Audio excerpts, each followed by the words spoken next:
Eodem die castra promovit, et milibus passum sexa caeseris castri sub monte concedit.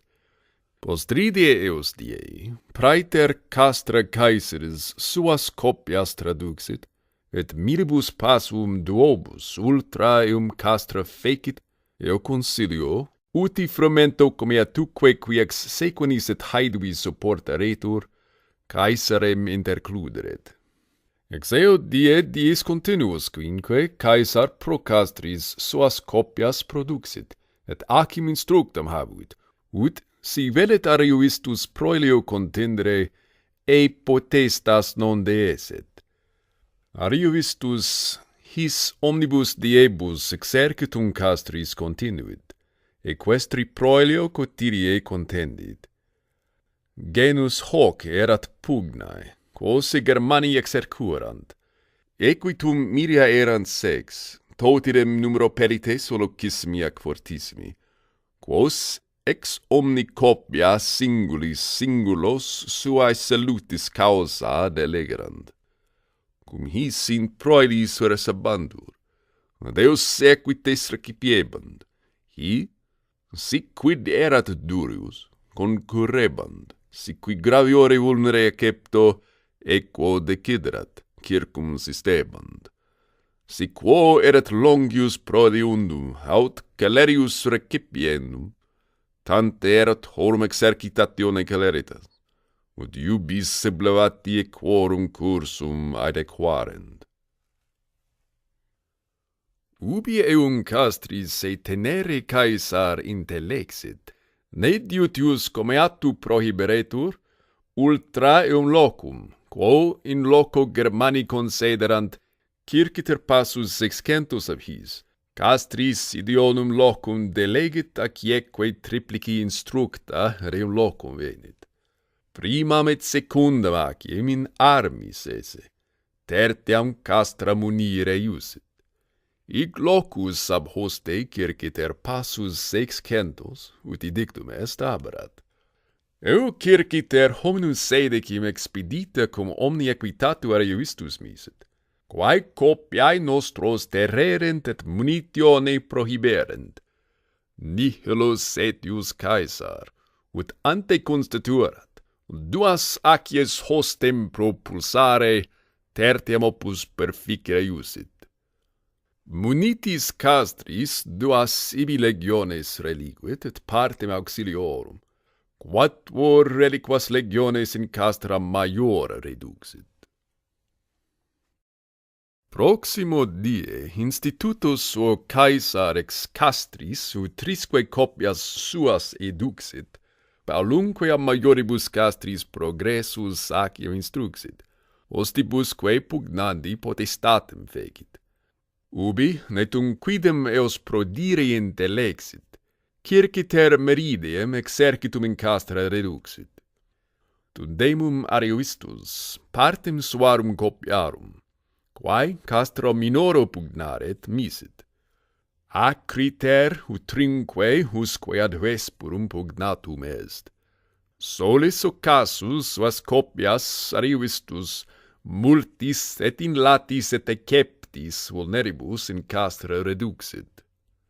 Cum ex captivis quaeredet Caesar, cum obrem Ariovistus proelio non decertaret, ancre periebat causam, quod apud Germanos e consuetudo eset, ut materis familiae eorum sortibus et Vaticanationibus declararent, utrum proelium comiti ex usu eset necne, ea site dicere, non esse fas Germanos superare, si ante novum lunam proelio contendissent.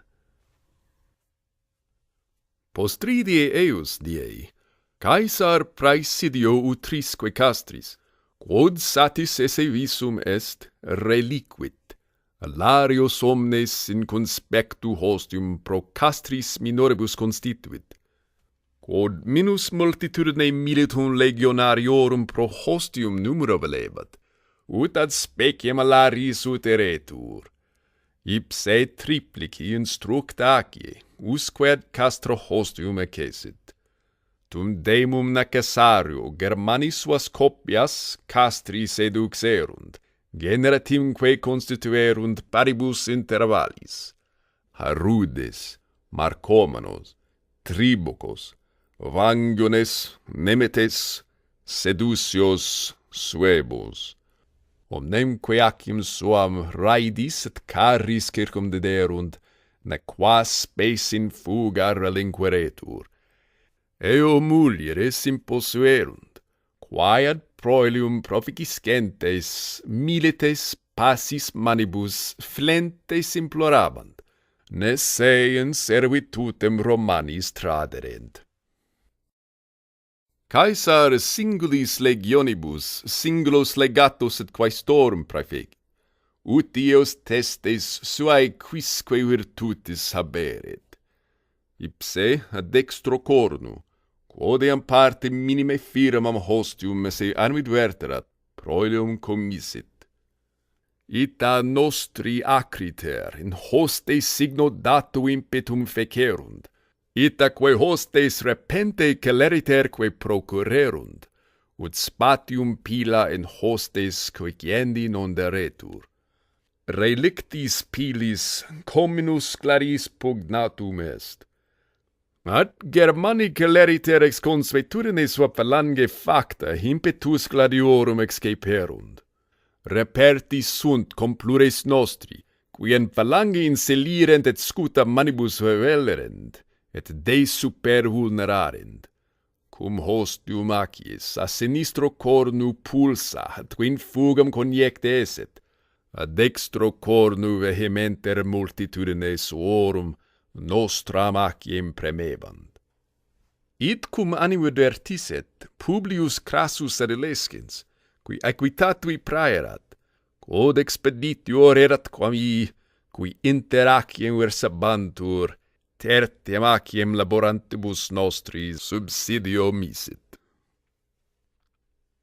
Ita proelium restitutum est, atque omnes hostes terga verterunt, nec prius fugere destiterunt, quam ad flumen hrenum, milia passum ex ea loco circiter quinquaginta pervenerunt.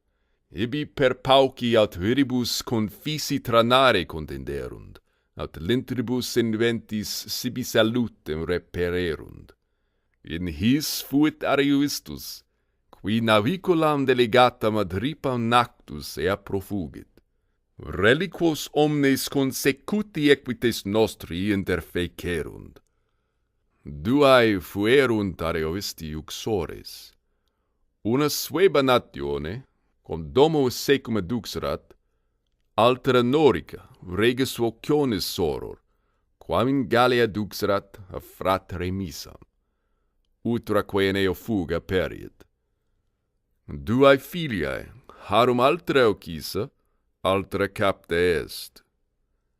Gaius Valerius Procillus, cum a custodibus in fuga trinis catenis inctus traheretur, in ipsum Caesarem hostes sequitatu in sequentem incedit, quae quidem res Caesari non minorem quam ipsa victoria voluptatem atulit, quod hominem honestissimum provinciae Galliae, suum familiarem et hospite, e reptum ex manibus hostium sibi restitutum videbat, neque eius calamitate de tanta voluptate et gratulatione quicquam fortuna diminuerat. Is se praesente de se ter sortibus consultum dicebat, utrum ignis statium necaretur an in aliud tempus resero aretur, sortium beneficios se esse incolumem. Item Marcus Metius repertus et eum reductus est.